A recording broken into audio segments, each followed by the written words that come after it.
For the day after the Wells report was released, Tom Brady appeared, as you saw there in that video, at Salem State University. Jim Gray was the moderator and asked Tom to talk about Deflategate. Tom essentially said he couldn't really discuss it. It wasn't the issue then, but according to the Boston Globe, the Patriots quarterback was paid $170,000 for speaking at the university. The latest on that, Stephen A. Your reaction now that you know this news? Well, my reaction is, listen, before I say anything else, let's keep in mind that this paid appearance for this speaking engagement at Salem State University with Jim Gray, it was agreed upon long before the suspension was handed down by Roger Goodell and Troy Vincent. So we understand that in that regard, one has nothing to do with the other. It's not like it was afterwards and he agreed to show up at Salem State. It was beforehand that he agreed to do this. So we understand that. It just made me chuckle a little bit, Skip, because here is a guy that had as close to an impeccable reputation as you can find in sports annals. Okay, he's Tom Brady. I mean, he's the guy, the great looks, the rings, the great, you know, the Hall of Fame credentials, the supermodel wife, you know, just an impeccable reputation, completely unscathed as far as I'm concerned. And somehow, some way, you're getting called a liar and a cheater and what have you. And the only time we've heard from you at all is when you're being paid $170,000. Again, the paid appearance per se doesn't have anything to do with it because I know it was prior.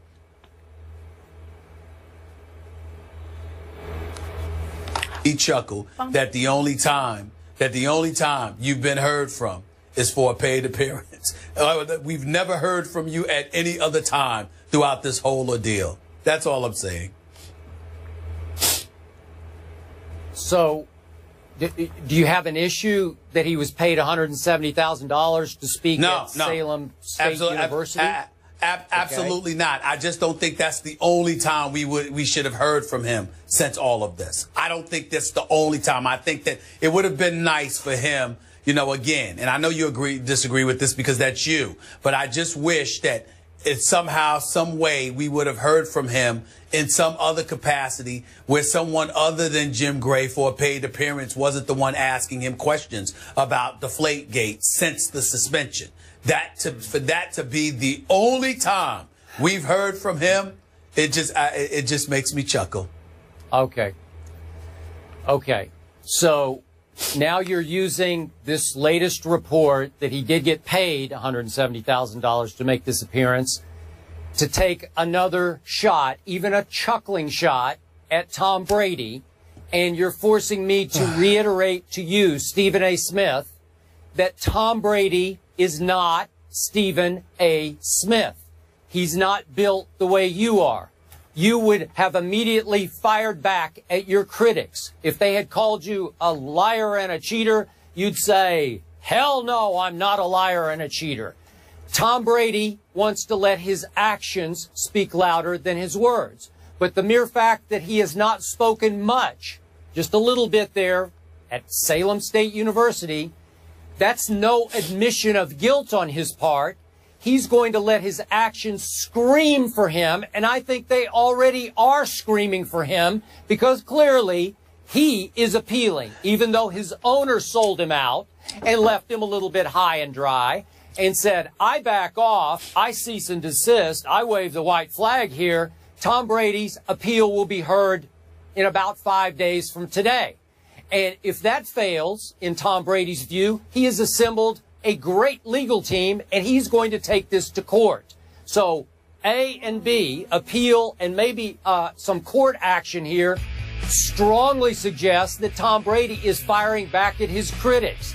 That's saying, in and of itself, I am not a liar and a cheater. He has made it pretty clear to me he has done absolutely nothing wrong, and I think he will prove he has done nothing wrong, either via appeal to the commissioner's face or in a court of law. So to me, we're right back where we started, and it seems like a little bit of a low blow that you would take a shot at him just because it was reported he got $170,000. Well, first of all, Skip, first of all, I disagree with your assertion that I'm taking a shot at him. But let's say, for the sake of argument, if I was, I have the ultimate reason for doing so. I've learned from the very best, because nobody takes shots at people the way that you do. So let's get that out the way, okay? Let's not act like innocent Job here, where you're so far beyond. You would never do such a thing. Let's stop that nonsense, all right? Let's get that out the way. But Skip, I have a question for you, and it's a question. Whatever. Okay, let me ask you this question, because I've never asked you this before. But Skip, as you were going through your little soliloquy right there, something popped into my head that hasn't before, and I must ask you this question. Skip Bayless, if Tom Brady had been called a liar and a cheater by the NFL, Troy Vincent, Roger Goodell, but there was no suspension for it, we believe you lied, but we're going to move beyond this. Let's just move on. Okay, the Patriots are going to get their fine. They're going to get their $1 million fine. They're going to get their 2015 and 2016 picks, first and fourth round, respectively, confiscated. But you specifically, Tom Brady, we're not going to suspend you. But we think you're lying, and we think you're a cheater. But this penalty will suffice. Do you think Tom Brady would be suing? Do you think that he would be filing any charges against Roger Goodell and taking him to court because his reputation has been sullied then? Well, that's a bogus hypothetical, because clearly if they're accusing him of lying and cheating, they're going to have to suspend him. And I thought they came down hard on him. So how can I deal with the hypothetical? Well, I guess what I'm saying for 4 games. All right, I guess what I'm saying to you is the issue is that he's suspended and he doesn't feel that he should play, that he should miss games. The issue about his integrity, what I'm saying, when you say Stephen A. would have spoken up, I'm speaking up about the issue of my integrity. I'm speaking up about the issue of my character. The fact that you could call me a liar or you could call me a cheater is enough for me to raise holy hell. I'm saying to you, with Tom Brady, it seems to be all about the games. It seems to be all about the games. Because to me, I'm just looking at it from the perspective, the whole process should be appalling to him. I'm talking about everything. The fact that the Patriots have been penalized should be just as egregious in Tom Brady's eyes as what's happening to Tom Brady. That's what I'm saying. If you feel that principled about it. Okay? Okay. Go ahead. Wait, the Wells report was pretty clear, right? The Wells report was damning for Tom Brady. It pretty much indicated that Tom Brady knew and that he orchestrated. So he has been called publicly by an arm of the NFL, the Wells report, and they certainly took it to heart and suspended him for 4 games. He has been condemned as a liar and cheater. Nationally, he's become the butt of talk show jokes everywhere. So he's firing back the way he fires back, not the way you fire back. Fine, that's fine. But the Wells report did not speak definitively. It did not say beyond a shadow of a doubt that Tom Brady knew. It said, and I don't have the Wells report directly in front of me today. I did a few weeks ago when we were talking about it, but the words probable, if I remember correct, he probably knew. So the point is they're deducing that he probably knew, and Roger Goodell and Troy Vincent coupled that with the fact that they believe Tom Brady was uncooperative during the investigation to justify their suspension. Nobody said, you definitely and definitively knew. What they're saying is it looks probable that you knew, but couple that with your uncooperative behavior, this is where we've come to the conclusion of you should have cooperated more. That's what they're saying. Okay, but the Wells report led most people to leap to the conclusion that Tom Brady was a liar and a cheater. And I think you leap to that conclusion, if I'm not misreading. I don't want to misrepresent you to the American people. I did not need the Wells report. Long before the Wells report came out, go back to the videotape. Go back to the videotape from when it first went down.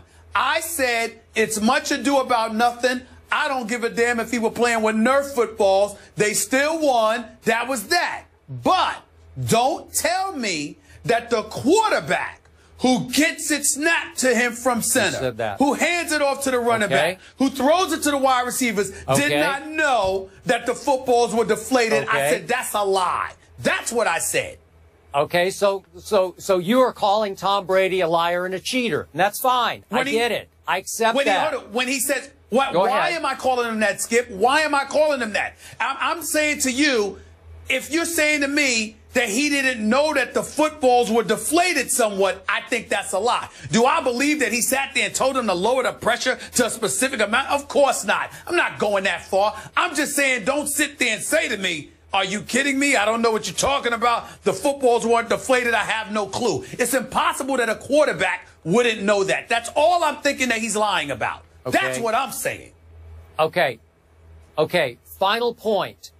Remember, and I know you do a lot of public speaking and occasionally get paid for it. Maybe Tom Brady was uncomfortable that night. What's that? I'm sorry, I didn't get it. I said I get paid off it for it. Yes, that's true.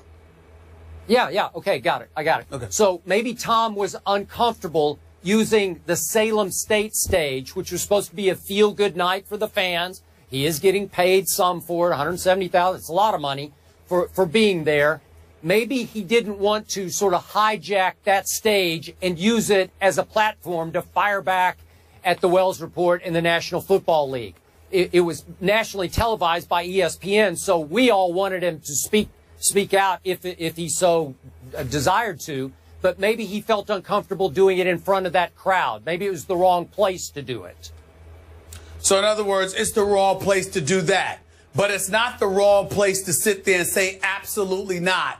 When the whole Deflategate scandal, when he was asked if it took away from their Super Bowl victory, from celebrating it, he said, absolutely not. When they asked him, did he feel the Super Bowl was tainted? He sits there and turns to the crowd. What do you think? And everybody's cheering or whatever the case may be. You know, you're trying to tell me he can answer those questions in that fashion, but he couldn't have sat up there and literally said, excuse me, I'm no liar, I'm no cheater, this is bogus, and I'll deal with it when the time comes? Stop it, Skip. Stop it. Okay, he did allow Jim Gray, who's a pretty tough interviewer, to grill him and grill him some more in front of those folks. And after a while, as tight-lipped as Tom Brady was, he did have that response to the fans at the end. So I don't have any problem with it, nor do I have a problem with Tom letting his actions now speak far more loudly than his words. Okay. As far as Deflategate goes, hearing on Deflategate penalties is scheduled for Tuesday. Obviously, more to come. After the break, LeBron James. You guys like that commercial? Maybe that was a kid on Twitter. Anyway, LeBron is the greatest player on the planet. How long can that last? That is the question we ask. We'll be right back in just a few moments.